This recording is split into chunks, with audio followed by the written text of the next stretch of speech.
होऊ नये त्याच्या संदर्भात त्यांनीच असणार फक्त रस्त्यावरती यावं. तुमची काय जबाबदारी, सरकार म्हणून तुमची काय जबाबदारी. सीताराम मेहत्रेचं एक उदाहरण सांगतो मित्रांनो तुम्हाला. हा माणूस गृह राज्यमंत्री असताना परभणी जिल्ह्याच्या भागामध्ये जेवढे काही अन्याय अत्याचार झाले त्या अन्याय अत्याचाराच्या जाब विचारण्यासाठी आम्ही त्याला पोलीस मुख्यालयामध्ये घेराव घातला आणि त्याला सांगितलं की मेत्रेजी तुम्ही या ठिकाणी आलात म्हणून असणारा अन्याय अत्याचाराचं जिल्ह्यातलं प्रमाण वाढत आहे. पाथरीला अट्रॉसिटी होते आहे, पाथरीला अट्रॉसिटी होते ना. अट्रॉसिटीच्या प्रकरणामध्ये जे जामीन घेतात त्याच्यावरच अट्रॉसिटी केली जाते आहे. चाललंय काय? तुमचा आमदार नागपूरहून सांगतो इथला फौजदार तो गुन्हा नोंदवून घेतो. हे काय चालू आहे? गंगाखेड तालुक्यामध्ये असणारं जिवंत एक 16-17 वर्षाचं पोरग तुम्ही मारून टाकलं, त्याच्यात तुमचा काही तपास नाही. एसपी कलेक्टर त्या ठिकाणी बसलेले होते, एसपी कलेक्टर त्या ठिकाणी बसलेले होते. ते म्हणले त्याचं काय झालं म्हणलं विचारा तुमच्या पोलिसांना. ते एसपीला म्हणतायत मेत्रे काय झालं गंगाखेडच्या राणी सावरगावच्या प्रकरणाचं.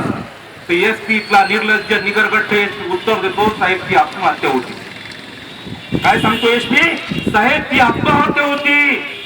मी म्हणालो एसपी तुम्ही वकिली करू नका, तुम्ही वकिली करू नका, तुम्ही वकिली करू नका, तुम्ही तिथलं वास्तव सांगा. ते म्हणला माझ्याकडे जी इन्फॉर्मेशन आहे ती मी तुम्हाला बरोबर सांगतोय.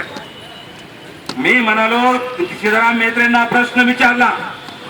मेहत्रेजी एखादी समजा आत्महत्या आहे, मी मान्य करतो आत्महत्या आहे, पण एखादी आत्महत्या झाल्यानंतर त्याचं पीएम व्हायला पाहिजे का नाही? पोलीस मंडळी माझे मित्र काही पीएम व्हायला पाहिजे का नाही? हो पंचनामा व्हायला पाहिजे का नाही? आत्महत्या झाल्यानंतर सुद्धा पीएम आणि पंचनामा व्हायला पाहिजे.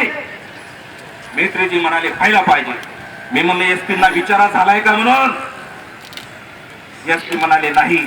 अरे तू कोण ठरवणार आहे बाबा म्हणलं ती आत्महत्या का खून आहे म्हणून? तू कोण ठरवणार आत्महत्या खून आहे म्हणून?